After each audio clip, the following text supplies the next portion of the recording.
Hello, everyone. Wishing you all a wonderful day. Today, we're diving into a story full of emotion, where rumors can change lives, where a single smile or glance can shake hearts, and secrets slowly come to light.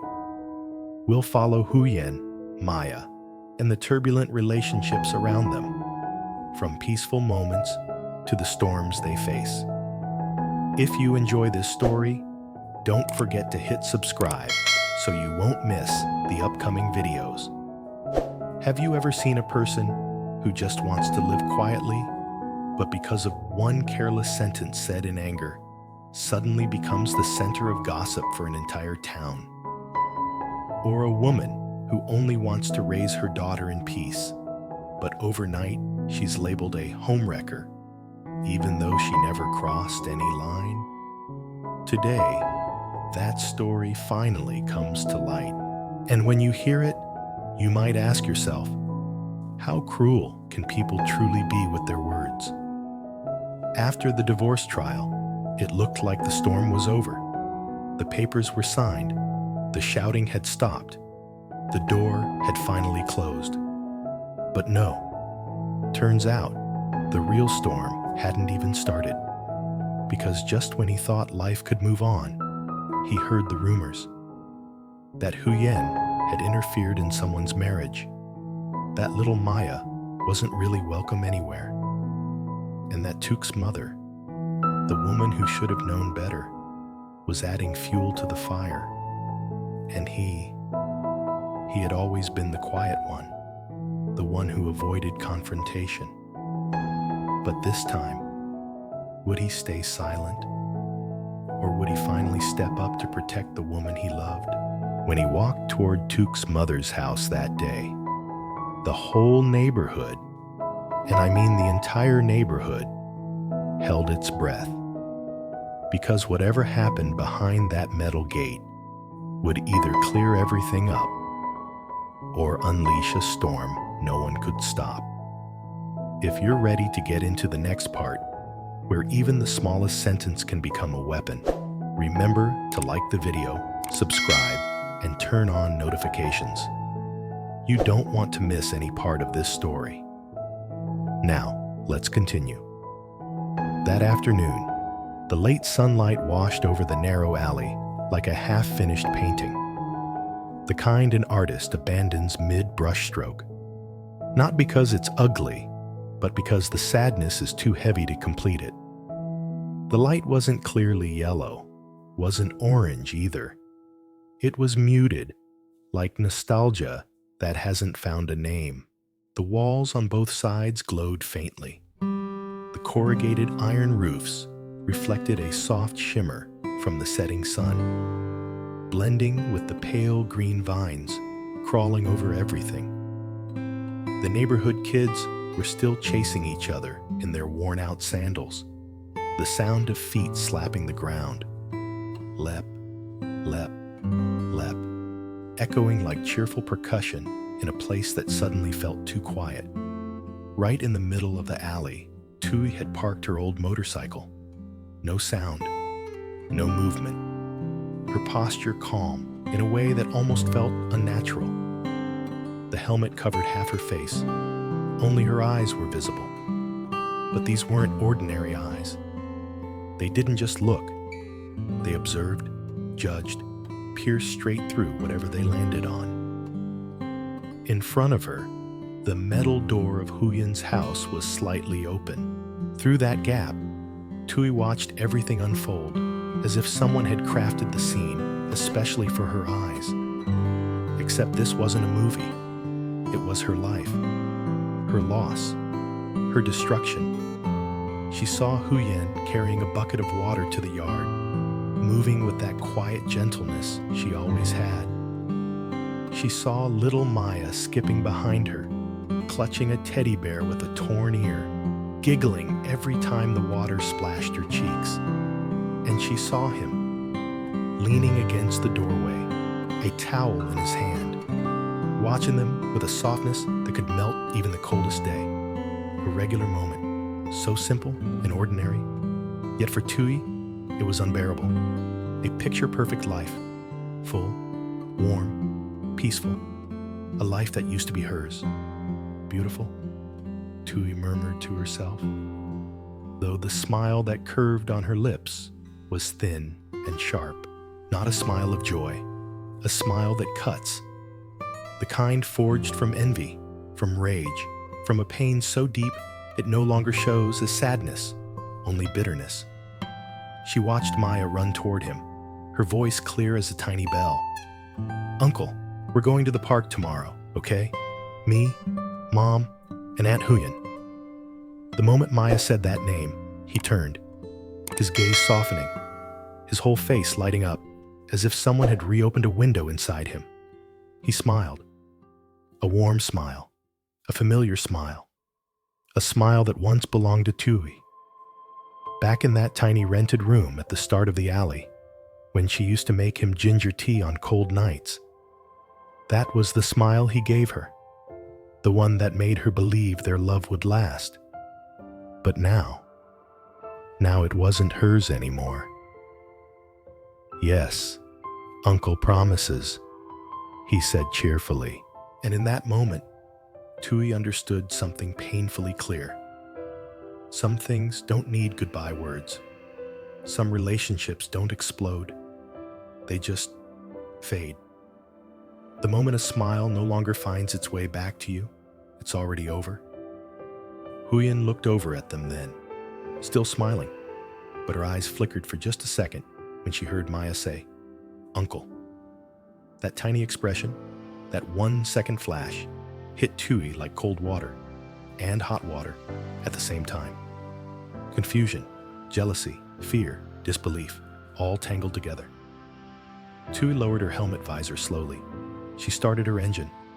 She drove past the house, not too fast, not too slow, just enough for every detail of that scene to burn into her memory, like an unerasable tattoo.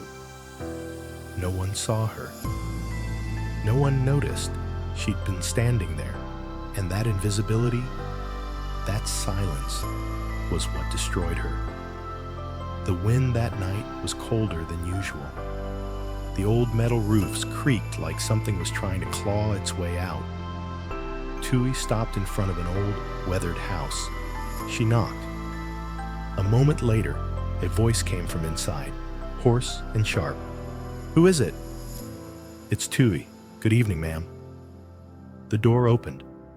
Tuk's mother stepped outside, her eyes narrowing at the sight of a stranger. She wasn't a weak woman. Life had carved strength into every line on her face. "What do you want?" "I want to talk about Huyen." The woman's expression tightened. "There's nothing left to discuss. She left my son. She left her own daughter. She walked out of this house. What else is there?" Tui smiled. Not kindly, not politely, but the kind of smile you'd better brace yourself for before you get knocked over by it. "Do you really believe it's over?" The woman's eyes flickered. "Speak plainly." Tui stepped inside, placed her cup gently on the table, then spoke. "Huyen is living with a man, with my husband, with your granddaughter, and with a little girl." The woman froze. She dared to bring the child to live with a married man? Tui raised her eyes, her voice calm but heavy. "He was my husband. He divorced me this morning, and by afternoon, he was already at Huyen's place." Something cracked in the woman's gaze. Years of anger, heartbreak, disappointment, all swirling together. "What do you want?" Tui leaned forward, just slightly. "Nothing drastic," she whispered. "Just let people see the truth. You don't need to accuse anyone. Just sigh a few times. Mention the past. This alley talks fast. The rumor will take care of itself." The old woman stared at her, and in that moment, she didn't just see Tui. She saw a younger version of herself. Slowly, she nodded. No words, but loud enough to shake everything. Outside, The night wind howled through the metal sheets, carrying a storm whose name none of them would forget. Tui and Tuk's mother. The next morning, Huyen took Maya to buy bread at the end of the alley, the way she always did. But something felt off. The air smelled the same. The alley looked the same. The sun shone the same. But the adult's eyes were different. Sharp, cautious, almost accusing. Mrs. Tam, the one who always gave Maya roasted sweet potatoes, didn't greet them properly this time. She glanced sideways and quickly looked away. Mrs. Ju, who ran the small corner shop, forced a smile that barely lifted her lips. She looked at Maya, then at Huyen, as if calculating the unspoken story behind their presence. Huyen kept her face neutral, her body calm, but she felt the creeping weight of something toxic, something slow but persistent. And then came Mrs. Nam, who sold steamed rolls and never missed a chance to gossip. This time, her voice was quieter, but venom ran under every syllable. Yes, the little girl looks a lot like her father's family, though I wonder if they'll even recognize her tomorrow, or if they'll say she's already following her new dad. It was fleeting, just a whisper, but it landed like a punch. Innocent Maya didn't understand a word, giggling as she held her bread. But Huyen, she felt it strike deep. She clenched her jaw and kept walking, feeling the words press down on her chest, each one heavier than the last. By the time she got home, the whispers had multiplied, shaped and retold by every adult who had nothing better to do. He got divorced this morning, and by afternoon, he's moved on. I saw him washing his yard last night. What a catch. And she, waiting for him to be free. No one even mentioned names anymore. The gossip had become a force of its own. Each sentence was a stone tied to Huyen's chest, sinking her little by little. At home, Huyen put Maya down at the table and started preparing noodles. Even the sound of boiling water felt like someone throwing salt into her wounds. Maya talked about her flowers, her teddy bear. Huyen nodded faintly, listening from afar, repeating a single phrase in her head. What am I to them? A single mother raising her child, or a woman who stole someone else's husband? That question made her stomach turn. By the afternoon, the suffocating weight only intensified. On the way to Maya's art class, Huyen encountered Ms. Tom, normally so warm and kind. Today, her smile was uneasy. Huyen, are you okay? She asked. Huyen nodded. Yes, I'm fine, she said, her voice calm, but inside, darkness had taken root. As she turned, she overheard two mothers whispering behind her. She hasn't even finalized her divorce yet. Some women have no boundaries. What a shame. Poor little girl. Huyen's legs felt like lead, but she gripped Maya's hand tightly and pressed on, treading fire with every step. That night, after Maya had fallen asleep, Huyen sat in the living room, trying to gather herself. She set the table, but found no appetite. Yella noticed immediately. You haven't eaten, Huyen. Something's wrong, she said softly. Huyen shook her head. I'm fine. But her silence spoke volumes. The air felt heavy, charged with the kind of loneliness that gnaws at your chest. Huyen stepped outside onto the cold tiles of the porch, letting the dark night envelope her. The faint yellow light from the living room cast long shadows on the ground.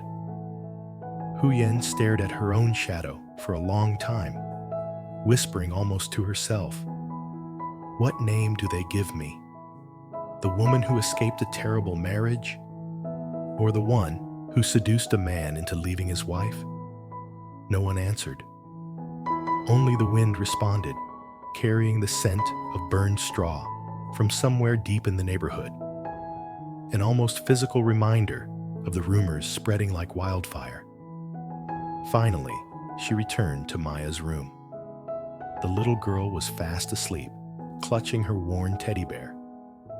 Huyen knelt beside her bed, brushed her hair gently, and whispered, "Maya, if tomorrow you hear someone saying bad things about Mommy, I want you to know I've done my best to live well.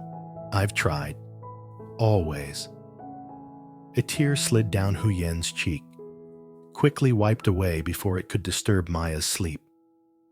Outside, the neighborhood continued its silent assault, spinning tales without anyone taking responsibility. The only one bearing the weight of it all was Huyen. Her silence was heavy, suffocating, and this was just the beginning of an even bigger storm. That afternoon, Julian heard the whispers at the alley's end. Something was wrong. He was fixing the fence, bent low to hammer the last nail, when two women passed by, speaking just loud enough to ignite a fire inside him.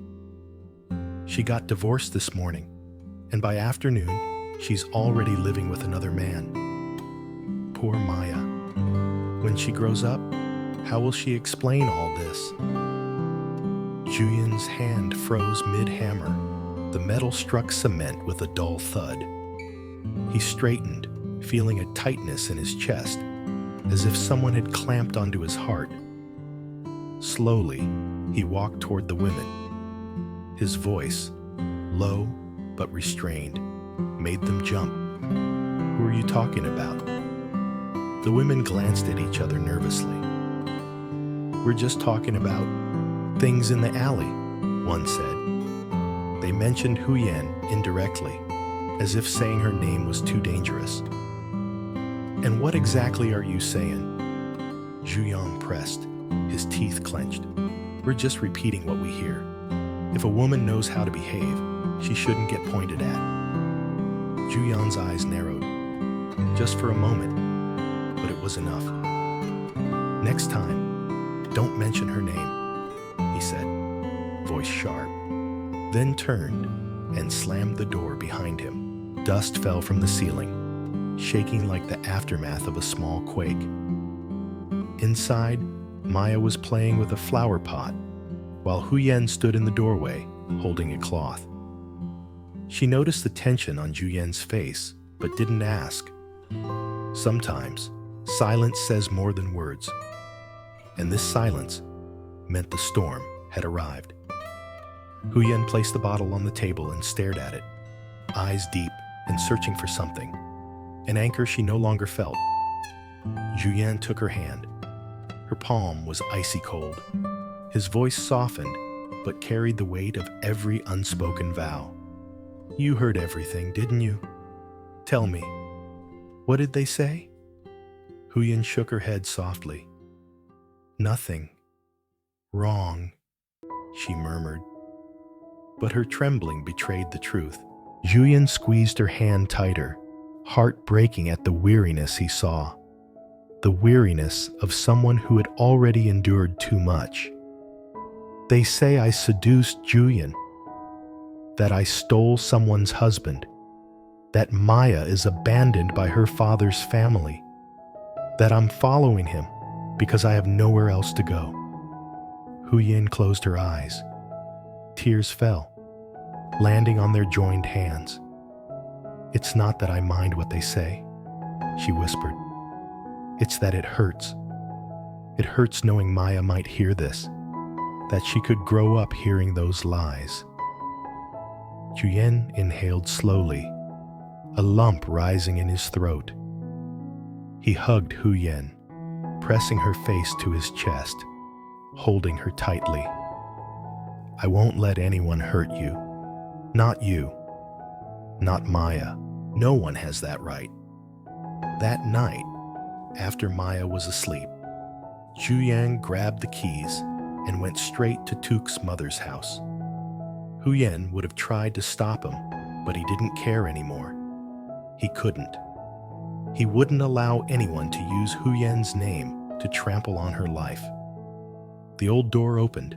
Tuk's mother stood there, sharp-eyed, a lifetime of bitterness etched into every line. "What brings you here?" she asked. Juyen stepped forward. "Stop spreading lies. Stop letting people misunderstand Huyen. Stop dragging Maya into matters she doesn't understand." The woman laughed bitterly. "She left my son. She took the child. What's the lie?" Juyen's voice was steady, calm, but each word struck like a hammer. "She's wrong because she doesn't know what happened. She doesn't know the tears, the heartbreak, why Huyen had to take her daughter away. You think gossip matters more than truth? It doesn't. Maya deserves better." The woman said nothing, but her gaze wavered. Juyen continued, quieter now, almost a whisper, but every word loaded. "If she hates Huyen, fine. I don't ask her to love her. But she has no right to destroy her life, or Maya's life." One long moment passed. Then, with a sigh that seemed to carry decades of restrained grief and acceptance, she stepped back. Juyen waved his hand once, firmly, and left. The yellow street lights glared down on him, long shadows stretching behind as if marking the end of one battle and the start of another. When he returned, the house was dark. Huyen sat on the porch, hugging her knees, her eyes swollen from crying. Without a word, he sat beside her and pulled her close. Her tears fell onto his shirt. He murmured softly, I'm here with you. Let me face the storm. Just take my hand." That night, Huyen finally let herself be vulnerable. No pretending, no forcing a smile, no pushing the pain away. She simply cried, and Juyen held her, strong and steady, like a shield against a world that had been cruel for far too long. Outside, the neighborhood was silent. But inside, in that quiet embrace, two people stood together, ready Trong to câu chuyện face cảm động whatever này, storm would Huyền come đoàn tụ next. với đệ In sau this nhiều tháng gripping xa cách. story, Mối dây liên kết Huyen của họ struggles được to củng protect cố her bởi daughter sự vắng Maya mặt và from tình the yêu bền harsh vững. judgment Cùng of their nhau họ tập neighborhood, trung chăm sóc cô gái as Maya, rumors about xây her dựng một mái relationship ấm an toàn with và a tràn đầy divorced yêu thương. man spread like Đồng thời wildfire. hỗ trợ Tử Vi, Every một cô gái small trẻ đang glance, đối mặt với khó khăn. every whispered Những word khoảnh khắc gia đình becomes a chuẩn bị bữa weapon ăn, aimed at her, dựng lên một cấu trúc testing cho her Maya strength and và resilience. chia sẻ tiếng cười, Meanwhile, phản ánh Juyen tình steps yêu in, sâu sắc và sự quan determined tâm lẫn to nhau trong defend gia the đình. woman he Tuy loves, nhiên, confronting sự Tuk's bình yên mother của họ gián and đoạn challenging vì the những kẻ lies xâm that nhập xuất threaten hiện, to destroy them. tìm kiếm Tử Vi và Amid làm stolen nổi bật những glances, mong manh và silent những nguy hiểm anguish, mà họ phải đối and mặt. fragile moments of Những căng happiness, thẳng và bất định, the lives of Huyền và Huyen, Đệ lên kế hoạch cho một Maya, tương lai an toàn and hơn. those around them Quyết định trở về intertwine miền Bắc in a web để of gần gũi envy, hơn với gia đình và mang jealousy, lại sự ổn and định cho long-held Maya. grudges. Qua những thử But as thách, mối storms đe rage dọa và outside, những the true kết nối consequences chân of thành, these whispers câu chuyện ca have ngợi yet sức to mạnh unfold, tình yêu, gia đình and và the sự next kiên cường twist trong công việc, could change tạo dựng hy everything. vọng và an toàn.